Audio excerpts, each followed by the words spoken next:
All right. Good afternoon, everyone. Welcome to another episode of Becoming a Financially Confident Woman podcast. This is your host, Dr. April Murdaugh, CEO and founder of Woman to Woman Financial. You ladies out there know that my practice primarily works with women. And a lot of times I work with women in transition. As I am a woman in transition, I've had multiple transitions throughout my life. And today I wanted to bring us an expert who works with women in transition, either contemplating transition or going through transition or finished a transition in the mortgage space. And so Candice Sturgis works with Main Street Home Loans, and she primarily works with women who are going through divorce and who are just needing to transition, I guess, and start over. She's going to explain to you who she primarily works with. But I met her at an event and at a collaborative divorce event and a National Association of Divorce Professionals event. And I just really feel that the information that she has and the way that she helps women navigate the mortgage space, especially if they're in the middle of a transition or contemplating a transition, is very important. We all know the divorce rate is 42% right now. And if you're silver divorce, it's even higher. So we want to make sure that you have the knowledge and information to help you transition the way you should transition. So welcome to the show, Candice. I'm so glad to have you. Thanks for having me. Good to see you. Yeah. Yeah. So I mean, a little bit about my background. I am with Main Street Home Loans. I've been a mortgage lender for 19 years. I've worked, I'm from Florida originally, but I moved to New York for a long time out of college. So I worked through building a business with Wachovia, which is now Wells Fargo. And then also helping build residential mortgage businesses with Deutsche Bank and Goldman Sachs. So I've seen a full gamut of essentially what what lending needs are with, and especially with divorced people, men and women. And every scenario is unique. And what's kind of what my passion is like making sure that when you're going through such a sensitive time in your life, that you have the right support.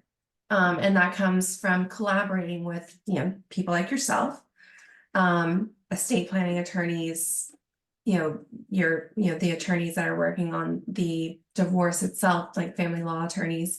And so it's making sure that we're all working together to find the best solution for our clients, because I'm sorry, it's allergy season. But I mean, essentially, it's like that's our goal, is that you have the best outcome for our clients and that they feel comfortable and they feel supported. And, you and I have had quite a few conversations together. I know that that's both of our goals for our clients. Yeah, absolutely. And that's why I have you on, because, this podcast really is about educating, empowering, and encouraging women to create and grow generational wealth. And I think before we can even talk money, there's some foundational things that need to happen. And as you know, particularly women go through a lot of transition, men do too. And I do work with men or couples, but primarily women. And a lot of the women that I meet, especially if they've been married and they're contemplating divorce, one of the big issues is, I live in the home, maybe he's the primary breadwinner or their partner is the primary breadwinner.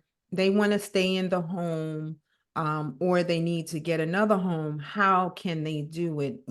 What's the process? And so I always try to get them to talk with like a collaborative attorney or mortgage lender or someone before they start doing things so that they could get the right information. So what would you suggest? Like if someone's contemplating this, like what are some of the steps you would advise them to do, especially if they need to get a mortgage loan or if they have a home that they want to sell or keep or what have you?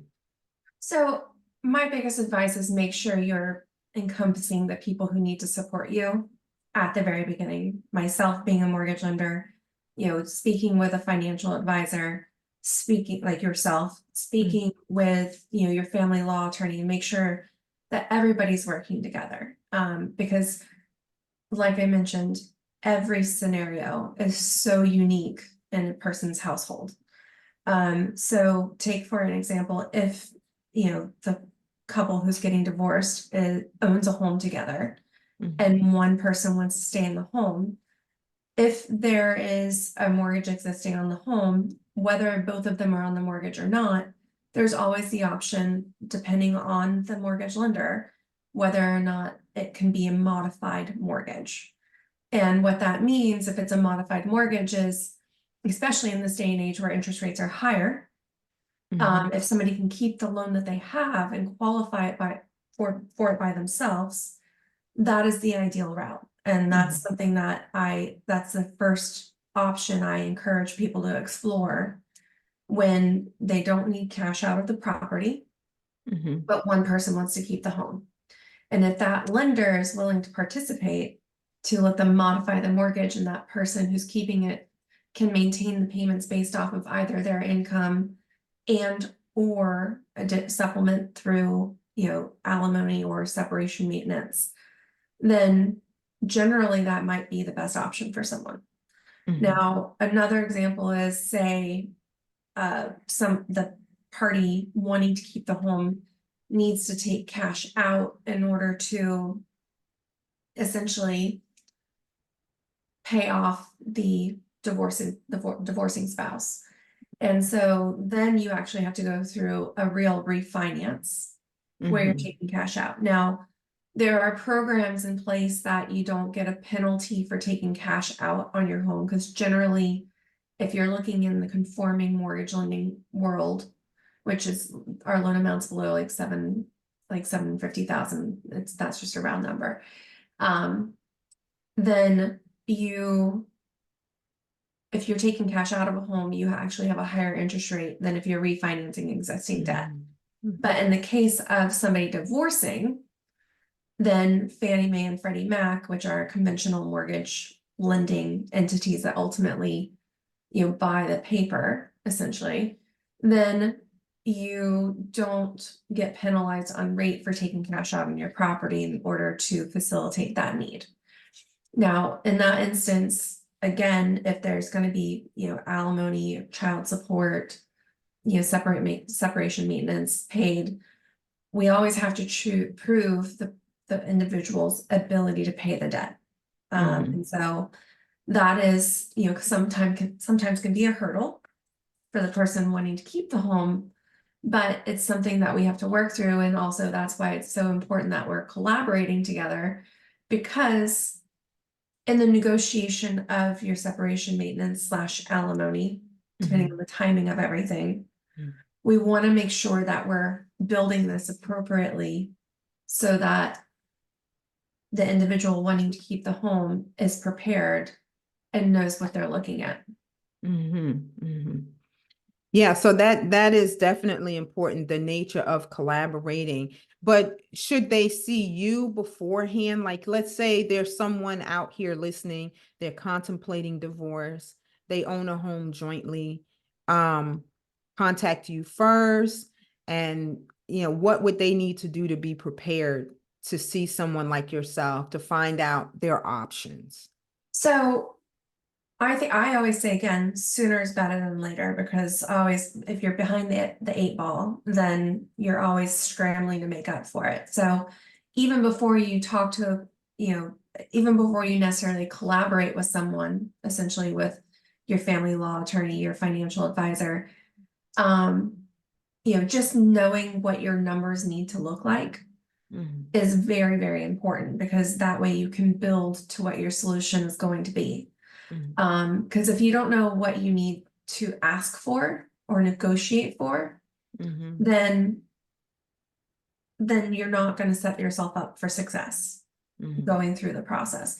And this is in general, even if you're just buying a home, and you're not going through divorce, and you're just a woman wanting, or a man wanting, to buy a home for your first time. If you don't know your options and you don't know where to start, then you're not giving yourself the best chance. Mhm. So, because there are so many options available when it comes to the lending world. And that's, that's why it's so important to work with somebody that you feel comfortable with, that you connect with. And that way you're learning, okay, so if I buy a home in this way or refinance a home in this way, what does that mean for me? I Mhm. mean, and income comes to effect, credit score comes into effect, your other debt comes into effect. If you have savings, we can sometimes make it so we can create an asset dissipation, which that comes back to when you're negotiating, are you buying a spouse out of a divorce? Mhm. And are you having to take cash out of a home? Or is your spouse buying you out in order to pay you less in alimony or separation maintenance? Those little things can make a big difference in your long-term goals of how you want to support your housing debt. Mhm. And if you don't plan appropriately, then you basically might come up with money, but you don't have enough money to support a home. Mhm. Or you might have enough money to support a home, but you might not have enough in savings. And so you have to have an equal mix on that, depending on the scenario. Okay. So what would you say would be maybe like the top two common home loan types that people kind of use or, yeah, that they use or may qualify for? So the top two home loan types. So the top home loan type generally is going to be a conventional mortgage. And a conventional mortgage, again, like I mentioned, those are ultimately bought by Fannie Mae and Freddie Mac. Those are they're technically separately held companies, but ultimately our our our Fed our government goes into them. And then you have your truly government-backed loans, which are FHA. Which with FHA, with FHA, no matter what, will have mortgage insurance.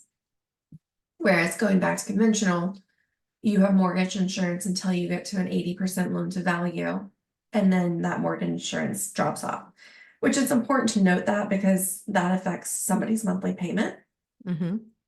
Now with FHA, the advantage of if you have a lower credit score because of, unfortunately in divorce, a lot of times people stop paying things, and Mm-hmm. whether it's nice or not, or right or wrong, it just happens. And that will affect your credit score. And so when you have a lower credit score, for example, sometimes FHA is the better option, even if you have a good loan to value in the case of somebody, having a good down payment or having equity in the home that is the family estate that they've owned for, however long. Mm-hmm. So that's why it's so important to kind of know your differences. And then there are other government loan options. There are other loan options in general. It's just, that's why it's so important to work with somebody who listens to your scenario Mm-hmm. and understands your complete picture and can say, okay, well, I can offer you this, or I can offer you this. Mm-hmm. For example, I've been working with a woman who she's in her mid-20s. So she's buying her first home. She's single. And she does have a boyfriend who's going to be living with her. So one of the things that her real estate attorney and I have both advised her on is that she puts up a rental plan for him so that in the event their relationship does not work out, he doesn't have squatting rights, which is very important. And then, I showed her both an FHA option because she wanted to try to put as little as possible down, which we have a program that allows for somebody to finance up to 100% and then get up to like 4% seller contribution. So basically she's zero out of pocket. Mm-hmm.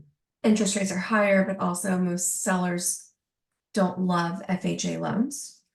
And then we also offered her a normal conventional loan where she puts 3% down and then she has to pay the closing costs. So the homes that she liked fell into the conventional bucket because none of them would take FHA loans. Mm-hmm. And so, she's getting gifts from family members and saving some money. And we're going that route. And she actually found a home and went into contract yesterday, which is great for her. Mm-hmm. Yeah. Awesome. Awesome. But So it's just giving the choices so that somebody can make an educated decision. yeah, yeah. No, that's important. So you mentioned something that's unique. So tell me, why wouldn't a seller like an FHA loan versus a conventional? Is it because of the PMI, or it's because of they have to finance some of the closing? So they don't have to finance some of the closing, it's just an option. Okay. The reason why most sellers like conventional versus FHA, there are more hurdles with FHA loans. They're not bad hurdles, but it's kind of like they have a bad rap with no reason for having a bad rap necessarily. Mm, mm, But the appraisals can be more restrictive on how an appraiser has to underwrite their appraisal report and the way that we have to review it. And then, generally a seller unfortunately thinks of somebody needing an FHA loan having bigger hurdles to surpass.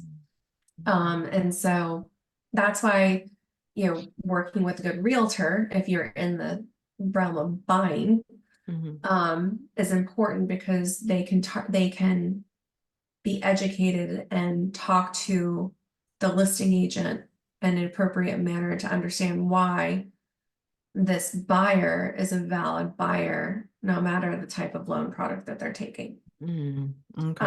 Now, when it comes to refinance, if in the case of like a divorce and somebody wanting to keep the property, that's obviously not a hurdle really because of the fact that they own the property.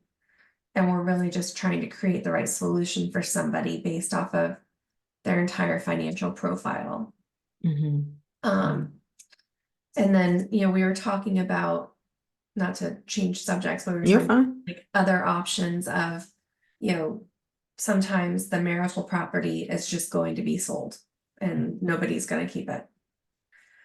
So then that comes down to back to how you're separating the assets, how much equity is left in the marital property that's being sold, Mhm. and how each individual needs to negotiate so that they're ending up with enough income and assets to meet their goals of home ownership. Mhm. And sometimes you have to take a step back and we have to work with clients to say, all right, well, this isn't going to work right this second to buy a home. Mhm. And how do we build a plan for you of what savings you need to get to, Mhm. what income you need to make, because if somebody's gone from maybe being the caregiver of the house and not earning the income, obviously still working just as hard, if not harder, right? Mhm. Yep. um, how do we create a plan for the future for someone? Mhm. Mhm. Yeah. No, that's hopeful because, some women that I speak with, I mean, they have good incomes, but their spouse's income is typically way more than theirs. Mhm. And so they're not the primary breadwinner. So the home that they live in fact, I dealt with a client last month. The home is going to be sold because it's just no option for her to maintain the home. Mhm. But she has a decent salary. And so someone like that, and they're going to split the proceeds of the property. So when they split the proceeds of the property, then ideally she needs to be put in a position so that she can either purchase or rent. The concern these days, as you probably hear everywhere, is that the rent is even more than owning a mortgage, having a mortgage. Mhm. So, the fact that you help people develop a plan who may not be ready, once the separation is final or whatever that looks like, but you've given them a plan of attack, that's very, very important because a lot of people need that kind of hope and that kind of support. Yeah. So tell me, we know there are a lot of different lenders out there. What would you say is different and unique about you and about what you do at Main Street Home Loans? I mean, you've said a lot of great things that you help folks with, but Mhm. what would you say is like a unique advantage you have? So the good thing about where I'm at with Main Street Home Loans is we are both a lender and a broker. And what that means is that we lend off of our balance sheet and we have the standard programs that almost anybody has. And the reality of that is it comes down to the individual who Mhm, is helping somebody through a process, because a mortgage is a mortgage. mhm, But having somebody who can advise you mhm, and who can help you reach your goals and make you feel comfortable and supported, mhm, that is what matters. And generally, all of our interest rates are the same within, say, a quarter of a point to an eighth of a point to zero. mhm, So it's more about making sure you're being educated. The other side of it is, when I say the broker world, is that I have access to other investors that can be more creative when it's needed sometimes. mm, And sometimes those interest rates are higher and sometimes those interest rates are lower, but you're finding the right solution. And when I talk to clients, I understand that interest rates matter, and they do, because that affects your monthly payment. mm, But what matters is, depending on what your goal is as a homeowner, we have to find you the right solution, and we have to find it in the most efficient way possible for you. And mm, so, you know, one of the advantages with me is the fact that it's like you have the rainbow and you get to choose what color you like best. mm, I've never mm. used that analogy, but it sounds pretty good. Yeah, it is actually quite good because it just lets people know that, you're not married to one company, one No, product, that you can shop the market and put together a plan that makes sense mhm. specifically for them. Yes, And I think people need that individual attention, that individualized plan that sometimes they cannot get if they go to some of the big guys or yeah. I the mean, other folks. if you go to just a bank, right? Mhm, They have what they have, and that's it.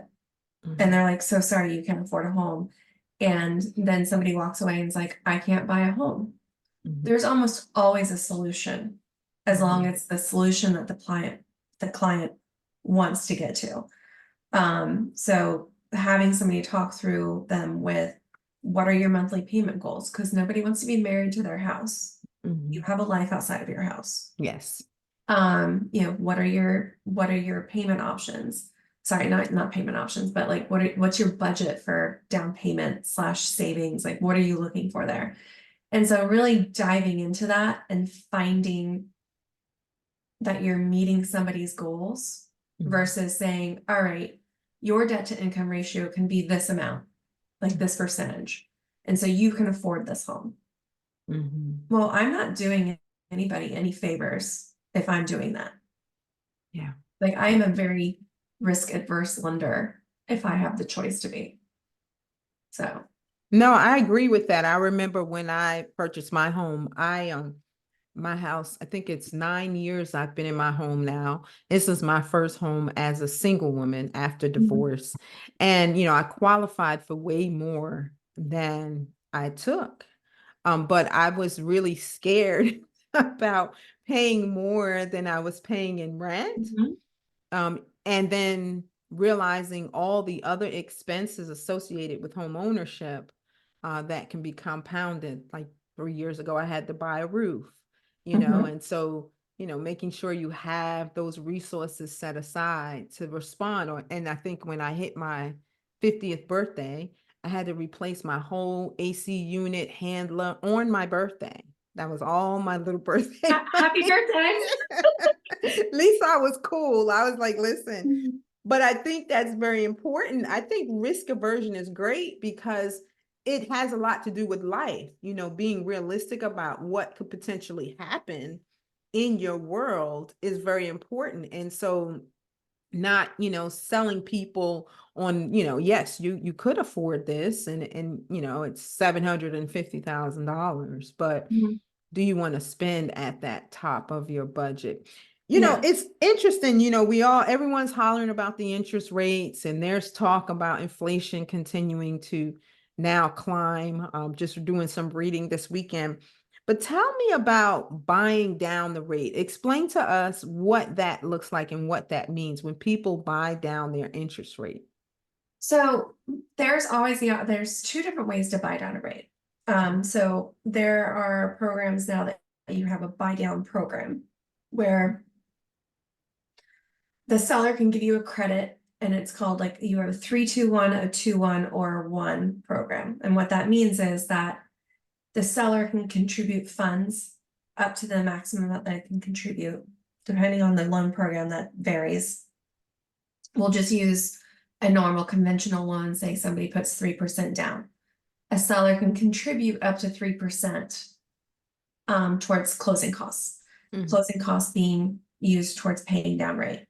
So if you were to use, let's say, the 3-2-1 program, what that means is that, say my interest rate off the books is 7%. Well, the first year, you take 7 minus 3, your rate could be 4%.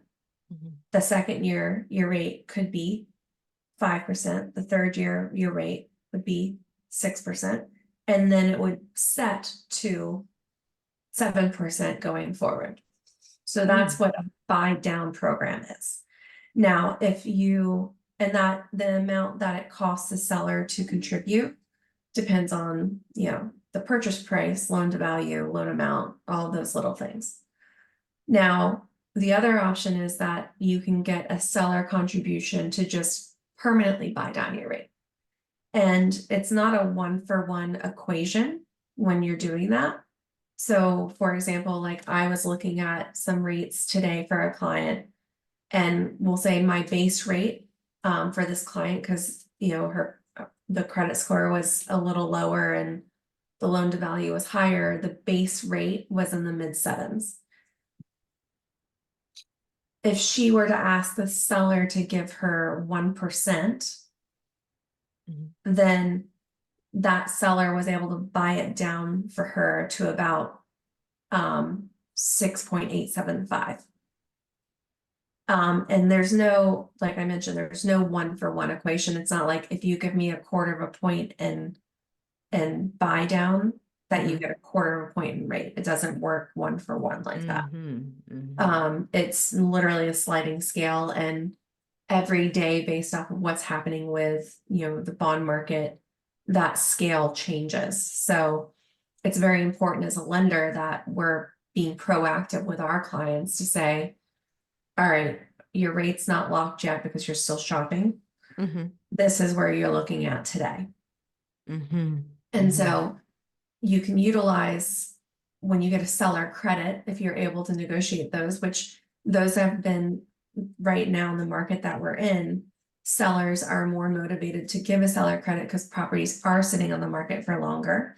So when you're working with your realtor and they're negotiating for you, they'll say, all right, well, I'll buy at your asking price, but you give my client 3% or 5% or whatever it is that they're allowed to get to based off of their scenario.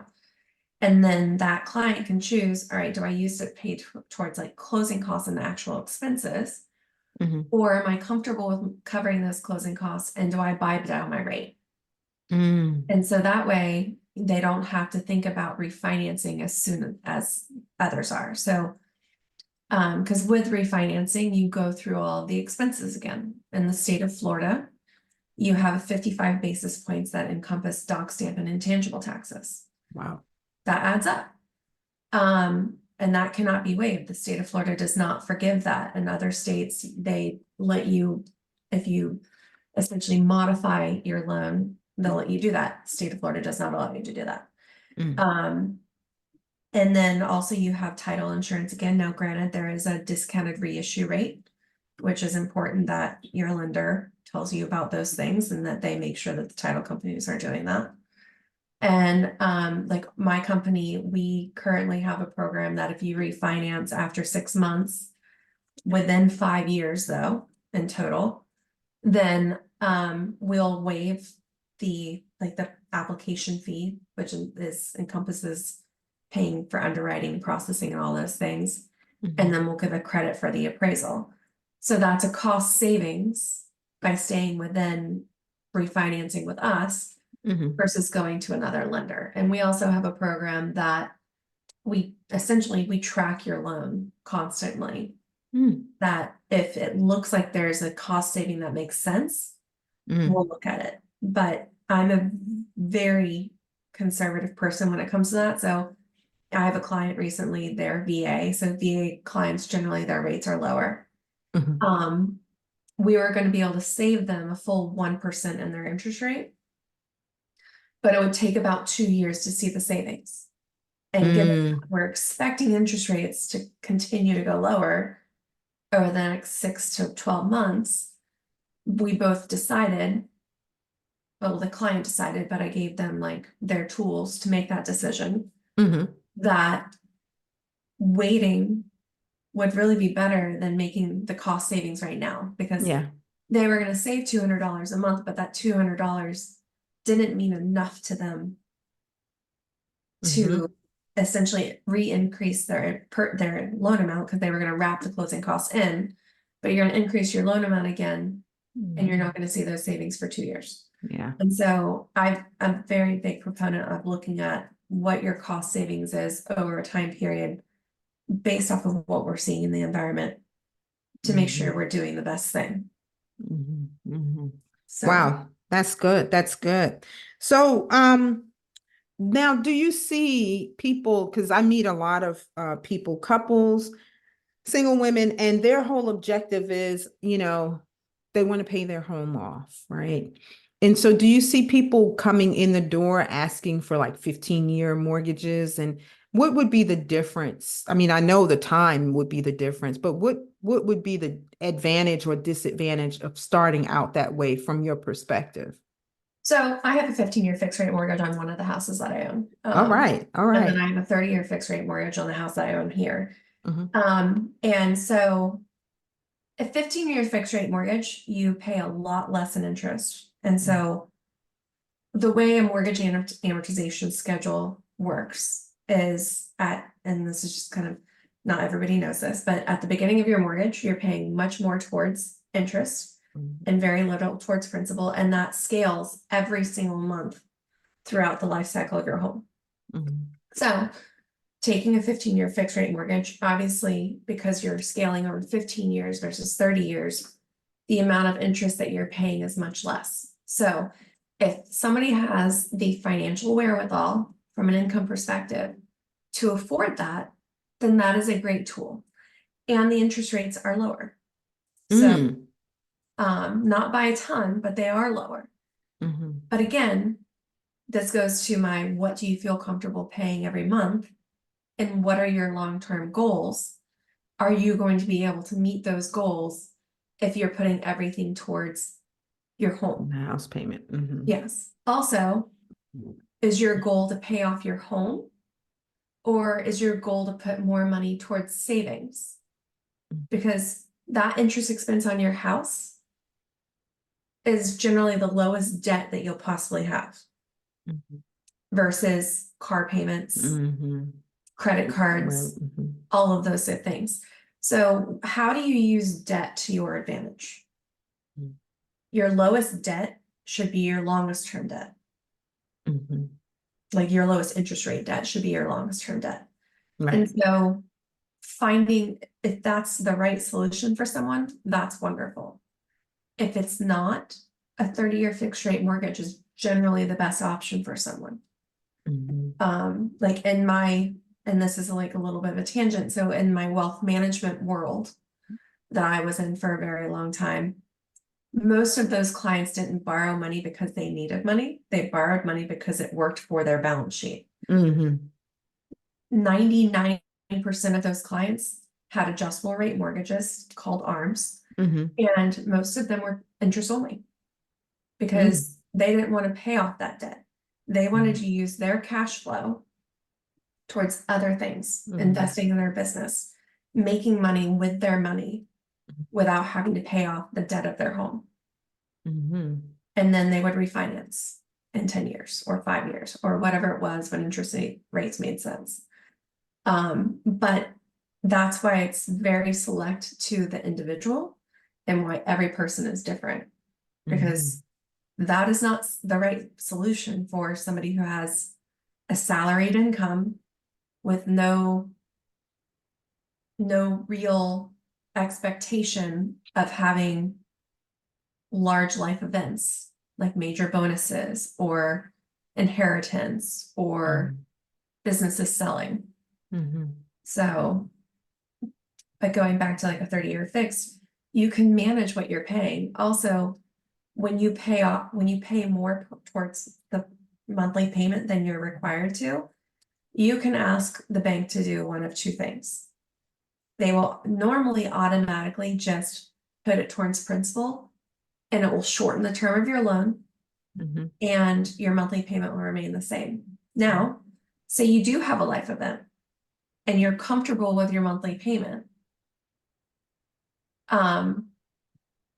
Sorry, you want a lower monthly payment.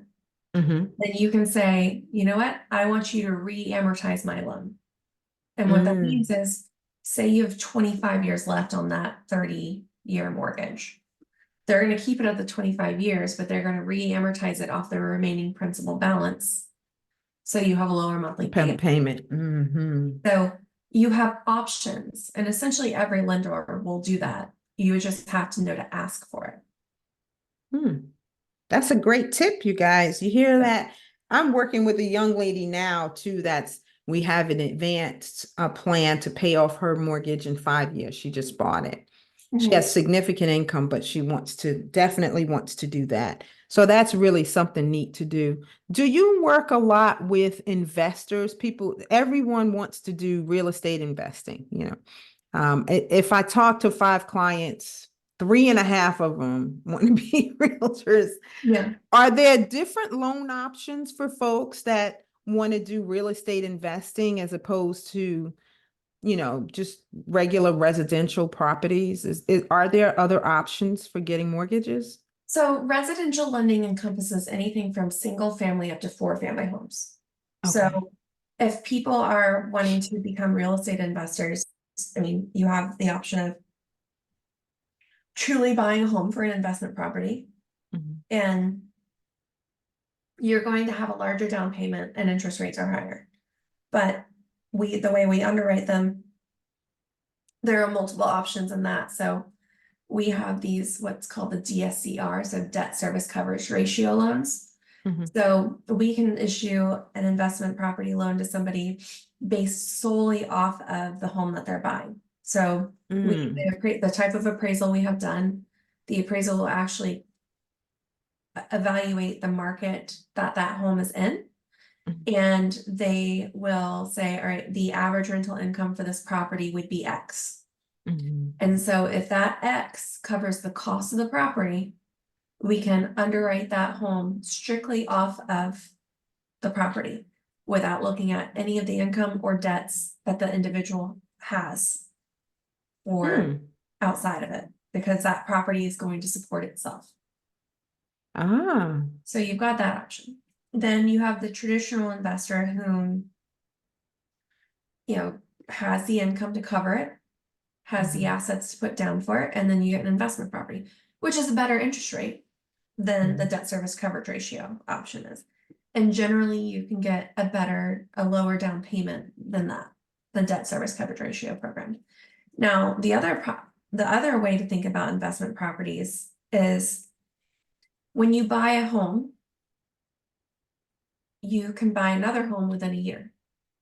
And so essentially, say I bought a home for whatever amount, $250,000, and I lived in it for a year. I turn that into a rental property. All I have to do is get a lease for the person taking over my home. I can buy a new primary residence. And so I can skip from home to home every single year and build up my investor portfolio. I've got a good friend, she's in her mid-20s now. She and her husband, they own 5 homes, and they have every year, and they're comfortable with moving every year. But they've built their own real estate portfolio by buying a primary residence, turning it into a rental, buying another primary residence, turning it into a rental. Now, you have to want to obviously manage properties yourself, but Right, right. they do that. So those are just different scenarios that you can become an investor in real estate. And depending on your situation, you can make it work for you.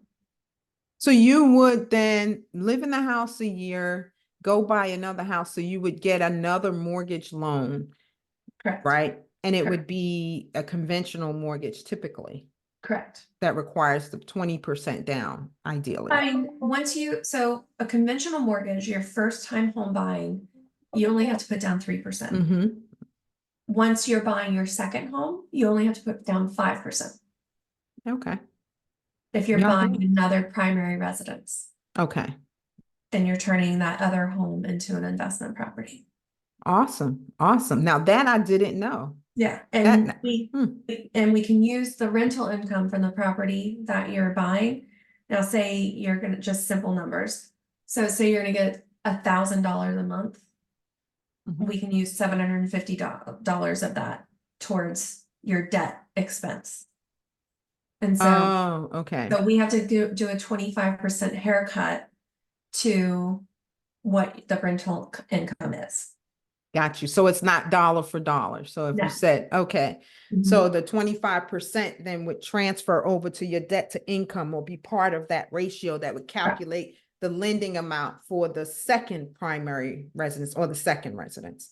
Okay. You Yeah. guys, you just schooled me. I like that. That's cool. That is absolutely cool.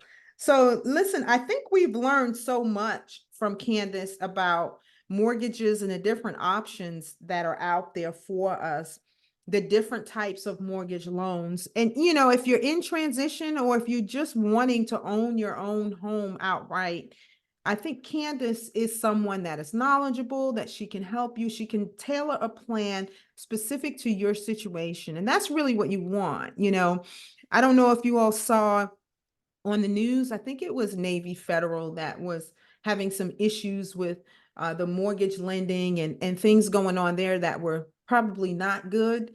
And so when you go to big places like that, you don't get that individual attention per se. I mean, they may know your bank account stuff and they see how you manage your savings and checking, but they don't really see all of you. And so I think that's why it's important to go to someone that can develop a plan that's specific to you. And look, y'all, I just learned something. So she gave me an idea because I am about to be a grandmother in a few Congratulations. months. Yeah. And thinking about making some adjustments. So that is a really cool idea to do that. I like that last thing you talked about. So is there anything else, any other tips or things you want to share with the folks listening? Mainly, how can they reach you? And yeah, your information if you like. Yeah, absolutely. So I'll send you an email with my full contact details. Essentially, I mean, it's simple. Like I have a link called CandiceSturgisLoans.com. My name is Candice. Mhm. But but yeah, so I'll send you those details so you can like include them in the podcast. And I can't stress enough, being proactive with your goals and talking before you start shopping is very important, because that way you know what you're working with, you're starting your expectations appropriately, and you're planning appropriately, because you just, like I've said multiple times, everybody's situation is unique. Sometimes we need to help you with your credit. Sometimes we need to help you save some money. So the sooner you think about it, if you're, say, 6 months left in your lease, start talking now. Don't wait until you're 1 month till your lease ends and you say you want to buy a home. Mhm. Like, be proactive for yourself, Yeah. because you're your only advocate. Yeah. I mean, Yeah. it comes to that. It's something you said. I know I was going to go, but then the credit. So, what's the difference? Like when they say they do a soft pull, like how do you, before you actually go through the whole mortgage process, right? How do you look at it without it impacting someone's credit? Is there I heard of soft pull, hard Yeah. pulls. I don't know. So my business practice, when I first started talking to clients, we do the soft pull, Okay. which essentially will give us the credit score for one of the three agencies, which it's TransUnion, Equifax, and Experian. We get the TransUnion. I mean, it doesn't matter which one we get, but that's the one we get. But we also see all the debts. So like if there's student loans that there is no payment against it, we know to add a percentage to that to account for it. So we're encompassing all of what the credit is. Mhm. And so at that same time, I also enroll my clients in an opt-out program, because if you do not do that, then as soon as your credit has a hard pull, it's like you just get inundated with all these telemarketers. And I don't know anybody who wants those phone calls, because I don't. No. And so once somebody gets serious about a property, then we'll do a hard pull. And that way we know that there aren't going to be any surprises.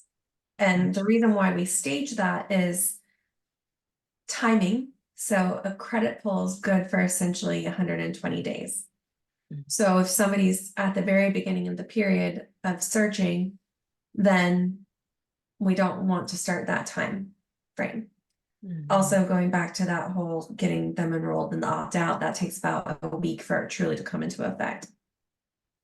And as far as it affecting credit scores, generally, if you're looking at multiple lenders, if you're having your credit pulled within a 30-day period, your credit's not going to be affected horrifically. But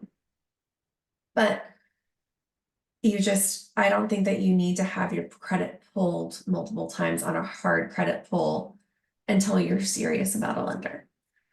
And it goes back to, I think it's a relationship business. Everything's a relationship. And we're not just, widgets who anybody can do the same exact thing. So that's the difference between a soft and a hard credit pull. And you said you help people with their credit. So what does that look like? Because I've heard about some of that here in Jacksonville. It hasn't been good. So tell me how you do that. So we have programs that help us. So first of all, once we see what a credit score comes back at it, and if it's at the level that it is truly like you just can't even get debt at that level, we have programs that we can use internally that will say, all right, well, if somebody were to pay off this debt, or somebody were to do this or to do that, this is the percentage of the interest rate going up. And so we work together to make sure that you're reaching that. Like I had a client recently whom she had a $20 Amazon card go to collections. And we pulled her credit in January. Amazon had sent her a collection to sent the debt, the $20 to collections in December. So it wasn't reflecting yet. Now, with that $20 charge, apparently their business practice, and I'm not an expert, is that they just write it off. Well, it was showing 5 90-day lates on her because it taken them that long to decide to charge it off. And so literally we waited another month and a half to pull her credit. That went away. She had another medical thing that had to be that they had the company had falsely reported, but she called them because we found out about it. And her credit score improved by 100 points. Wow. Went from not even be able to buy a home to she's buying a home and she's under contract now. Wow. Wow. And so, so it's just knowing what you need to help somebody work on versus not necessarily paying off all your debt is the right thing. And the other thing that I cannot stress enough, do not close credit. Because if you close credit, you lower your credit score because you're shortening the age of your debt, essentially. Pay things off, don't close them. And then, secondly, like, I just blanked on what I was thinking. But so don't pay off debt. Like don't close debt is very, very important. And when we look at like your use of credit, Mhm. is you generally want to stay below 50% on your use of credit, but that averages out all of your credit Mhm. availability. So if you have multiple credit cards, you might have one at higher percentage than the other. They do average each other out. And then the last thing is what you see on Credit Karma is not what a lender's credit score looks like. Mhm. So there's actually different algorithms that the credit agencies have when a lender is pulling your credit versus what you see on Credit Karma. So don't be married to what you think you see on Credit Karma because that is generally not accurate, Mm. which That is is a lot of time we spend talking about that. Yeah, because it's like they have a composite score, I guess, which is an average, I think, of the three. But people have these, credit apps and all this Mhm. where, Capital One says, "Oh, this is your credit score," Yeah, and all these things. And so people are like, "Oh, I'm qualified because it says this." But then when they come to someone like you and you yeah, explain to them how that score is comprised, it's not necessarily yeah, all that. Yeah, that's a yeah. very good point. For whatever reason, the algorithms are different because they're analyzing things different ways, but that can be a long conversation, which obviously happy to have it, but that's again why the sooner somebody is thinking about buying a home, the Mhm. better. And then we also have tools that essentially we can do a rent versus buy program for somebody so that you can see what the impact is financially of you renting versus buying. Mm. And again, every scenario is different. Sometimes renting is better until you get to the right place. Right, right. Yeah. Well, it is good that you do all that and that you help people on every level. So it's not just, excuse me, it's not just for people who have money per se, but for people No, who aspire to own their own home at some point. And talking with someone like you beforehand, like before going, so you suggest they come to you before they even start looking. I know realtors now require, I think, a pre-approval letter. Is that right? yeah, Beforehand.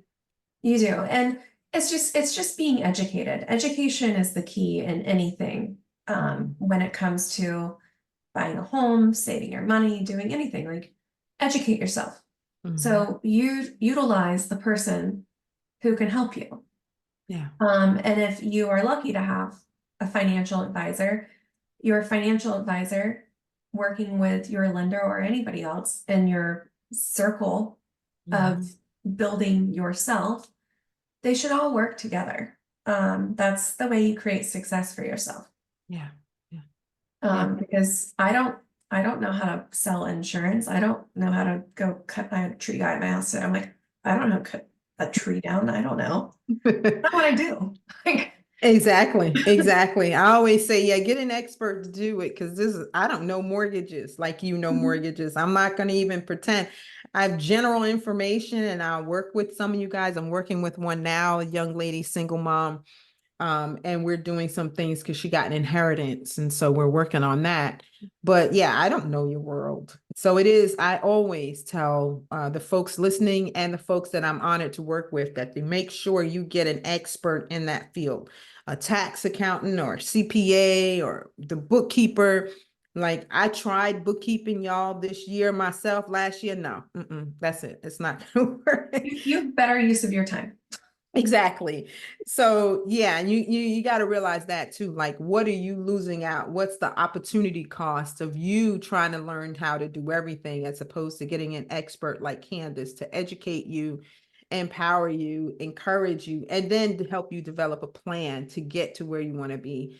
It's nothing wrong with home ownership. It is the American dream. It's usually someone's biggest asset outside of their 401k plan, their retirement portfolio. So I definitely am a big fan of it, but making sure that you're prepared for it, making sure that you have the resources to enter into such a contract is very important. That's why working with someone like Candice is important to do at the beginning. So I want to thank you for appearing today on Becoming a Financially Confident Woman. I believe my folks out here listening are more confident. And if they need to reach Candice, if you need to talk with her about it, her information will be in the show notes, her website, her email, and you can email her or visit her website to learn more about her and how she can be of assistance. So thank you so much for appearing today, and I'll see you soon. Absolutely. Have a All great day. right, you too.